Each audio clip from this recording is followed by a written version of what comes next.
Say goodbye to the Nexus 7.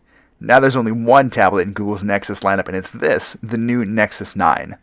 The Nexus 9 really isn't that much to look at. It's basically just a gigantic Nexus 5, but that's fine. The hardware was meant to fade into the background and let the software be the star of the show.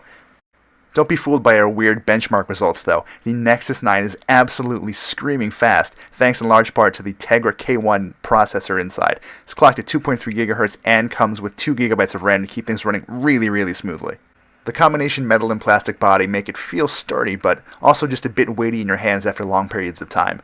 Thankfully, it's only as thick as a Retina iPad mini, though the angled edges of the device do sort of make it feel bigger than it actually is sometimes. Here's the 9-inch screen in a nutshell. It's good, just not great. Colors are vibrant, and we never had trouble picking out individual pixels, but I kind of wish Google had pushed the pixel density issue just a little bit more.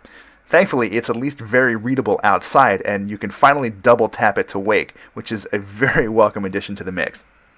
Here's what you've got to remember about the Nexus 9. The hardware is only there to make sure Android 5.0 Lollipop shines, and it is with great pleasure that I report it definitely does.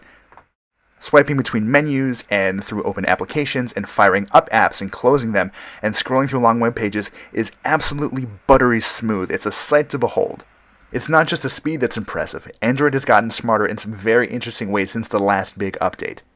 Notifications now appear on the lock screen, and you can take action from there too. You can also set up priority notifications so only the people you specify can contact you or let you know something's going on while you're trying to get stuff done.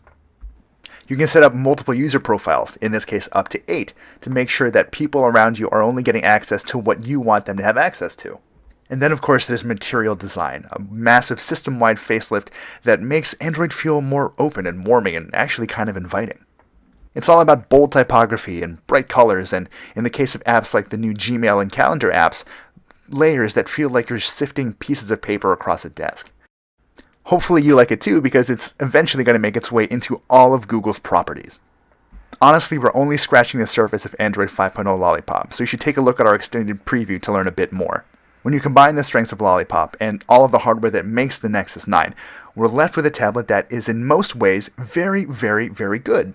For some people. If you're not a design buff, if you don't need an incredibly slim tablet, if you're super into the idea of getting software updates as soon as Google blesses them, buy this tablet. If not, you might want to shop around and see what else might fit your needs a little bit better.